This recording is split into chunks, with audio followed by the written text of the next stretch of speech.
नमस्कार. मी तुमची host Goldy from ओल्डी गोल्डी रेसिपीज. आता 24 तारखेला महाशिवरात्र आहे. मी अगदी साधा सोपा पदार्थ तुम्हाला सांगणार आहे. भगरीची खिचडी. भगरीची खिचडी म्हणजे काय, आपण साबुदाणा खिचडी करतो, पण ही भगरीची खिचडी आपण आसट करणार आहोत. कारण आता ऊन खूप तापतं आहे आणि त्या उन्हामध्ये आपल्याला ही थंड सुपर फूड खायला खूप छान वाटेल. ही खिचडी परीक्षा असलेल्या मुलांना पण तुम्ही देऊ शकता, लहान मुलांनाही देऊ शकता. फक्त तुम्हाला काही गोष्टी त्यात कमी जास्त कराव्या लागतील. चला आपण किचनमध्ये जाऊन सारं सामान बघूया.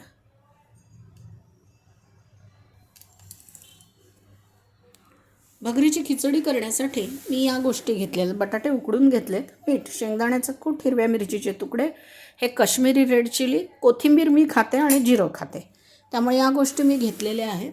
आणि भगर मी स्वच्छ धुवून जरा भिजवून घेतली एक 5-1 मिनिट. आणि ही भगर मी या कपाने मोजून घेतली, 2 कप भगर. मी 1 कप भगरीची खिचडी तुम्हाला आत्ता करून दाखवणार आहे आणि 1 कपची मी नंतर करणार आहे, कुणी येणार आहे म्हणून. तर हे 1 कप आपण भगर घेतली ना, तर साधारणपणे 2 ते 2.5 कप पाणी आपल्याला टाकावं लागतं. तर आता आपण गॅस चालू करून देऊ आणि सरळ आता आपण आपल्या रेसिपीला सुरुवात करू. मग ही खिचडी झाली की ही आपण जेव्हा सर्व करू तेव्हा मी जी चटणी केलेली आहे ती पण तुम्हाला दाखवते. तर आता थोडंसं तूप तापेस्तोवर आपल्याला वाट पाहावी लागणार आहे. भगरीला सुपर फूड इंग्लिशमध्ये लिटिल मिलेट म्हणतात आणि आपल्या भारतातच ही भगर सापडलेली आहे. आणि भगरीचा उपयोग अगदी रामायण काळापासून होतो आहे. भगरीचा शिरा किंवा भगरीचा भात. आणि जे ऋषी तपस्या करत होते तर ब्रेनसाठी, शरीर थंडाव्यासाठी ही भगर अत्यंत उत्तम आहे. आता हे तूप तापलेलं आहे तर मी हे जिरं टाकते आणि जिरं फुललं की मग आपण त्यामध्ये मी हिरव्या मिरच्या घेतल्या आहेत. खूप जास्त तिखट नाही आहे, पण मोठे मिरचीचे मोठे तुकडे करून टाकले की मुलं ते काढून टाकू शकतात. आणि ज्यांना मिरची खायची नाही आहे किंवा ज्यांना नाही चालत ते पण ही मिरची काढून टाकू शकतात. तर बघा आता आपलं हे जिरं छान फुललं आहे. याच्यामध्ये मी मिरचीचे तुकडे टाकते. आता याच्यामध्ये आपण हे उकडलेले बटाट्याचे तुकडे पण घालून घेऊया. आणि लक्षात घ्या, मी हा 1/4 कप शेंगदाण्याचा कूट घेतलेला आहे 1 कप भगरीसाठी. आता आपण काय करू, याला छानपैकी एकदा असं थोडंसं मिळवून घेऊया. काय म्हणजे याच्यात काही आपल्याला शिजवायचं नाहीच आहे, फक्त मी हलवलं थोडं. आता याच्यामध्ये आपण 1, 2,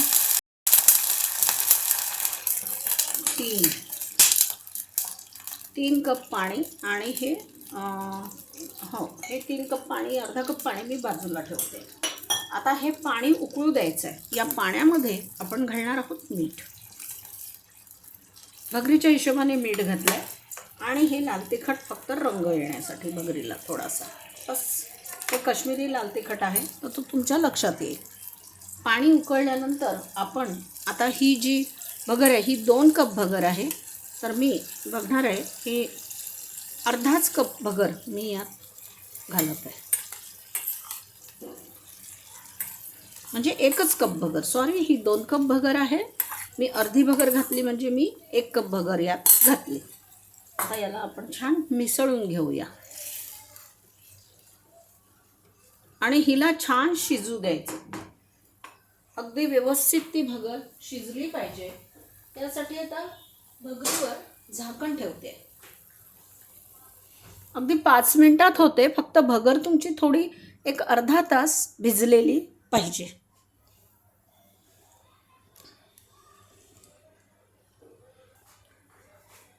रामायण काळात या भगरीचा उपयोग केला गेलेला आहे. श्रीराम जेव्हा रावणाला जिंकून आले होते, सीतेला घेऊन आले होते, त्यावेळेस गोड म्हणून भगरीमध्ये शिरा केला होता भगरीचा. आणि त्यात त्यांनी गूळ घालून हा शिरा केला होता. गूळ घालून भगरीचा शिरासुद्धा अप्रतिम लागतो. आणि भगरीचे बाकीचे पदार्थ तर खूप लोक दाखवतात, डोसा, इडली, पण ही भगरीची खिचडी 5 मिनटं ते 10 मिनटात होणारी रेसिपी. दुसरी गोष्ट अशी आहे की ही लिटिल मिलेट म्हणजे 5 सुपर फूडपैकी एक आहे. तर त्यामुळे या भगरीला जास्त महत्त्व आहे. आपल्या जेवणातसुद्धा आपण भगर खातोच. तुम्ही जर साबुदाणा वडा करत असाल तर भगर थोडीशी भाजून जर तुम्ही त्याचं पावडर केली आणि ती भिजलेल्या साबुदाण्यात भगरीची पावडर आणि शेंगदाण्याचं कूट मिसळलं, तुमचा वडा खरोखर छान होतो. तर आता आपण 5 मिनिट वाट पाहूया. भगर शिजले की मी तुम्हाला दाखवते.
खुलेगा भी नहीं.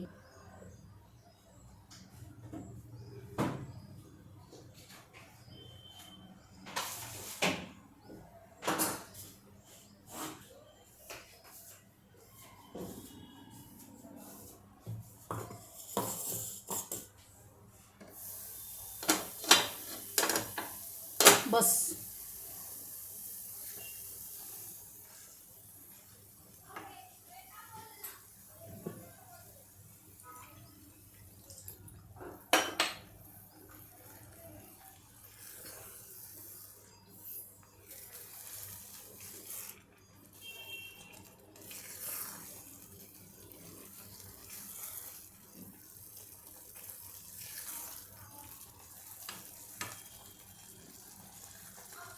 ही भगर आता जवळपास झाली आहे. मी त्याच्यात जवळपास 5 कप पाणी घातलं आहे आणि हे पुन्हा मला 6 कप पाणी, यात 6वा कप मी घालते. मला भगर आसट करायची आहे म्हणून. आणि मी यामध्ये आता हा अर्धाच कप दाण्याचं कूट घालते, फक्त चव लागावी म्हणून. आपली भगर आता व्यवस्थित झाली आहे. जशी पाहिजे तशी आपली ही भगर तयार झाली आणि भगर शिजली आहे. शिजलेली भगर आपल्याला दिसते. आता मी भगरी खालचा हा गॅस बंद करते आणि आता आपण याचं प्लेटिंग करूया. ही गरम गरम भगर मी या बोलमध्ये काढते.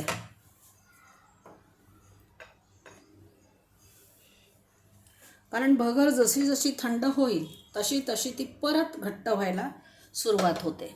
त्यामुळे बहुतेक भगर गरमच खाल्ली जाते.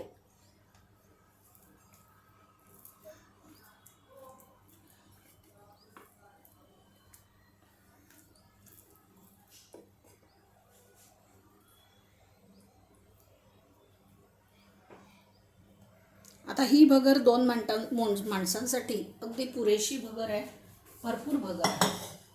आता या भगरीसोबत मी ही शेंगदाण्याची चटणी केलेली आहे. शेंगदाण्यामध्ये लाल तिखट, मीठ, काळं मीठ, साधं मीठ, साखर, लिंबू सत्व टाकलं. मी अजिबात काही बाकी कोथिंबीर वगैरे टाकली नाही. भाजलेल्या जिऱ्याची टाकली आणि 1 चमचाभर साखर. त्यामुळे आता ही आपली छानपैकी भगरीची खिचडी छान तयार झालेली आहे. त्याच्यासोबत आपण खायला शेंगदाण्याचं चटणी केलेली आहे. आणि मी थोडंसं हे आता साबुदाण्याची पापडी वगैरे असेल तर पापडी घाला.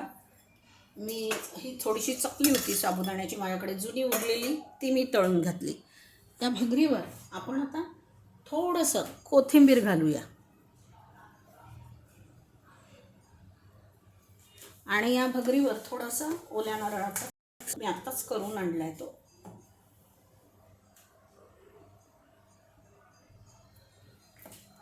एकदम गरम गरम छान आणि पटकन होणारी आणि सगळ्यांची पोटभरी. बरं, हा कप जेमतेम माझा 70 ते 75 ग्रॅमचा कप असेल.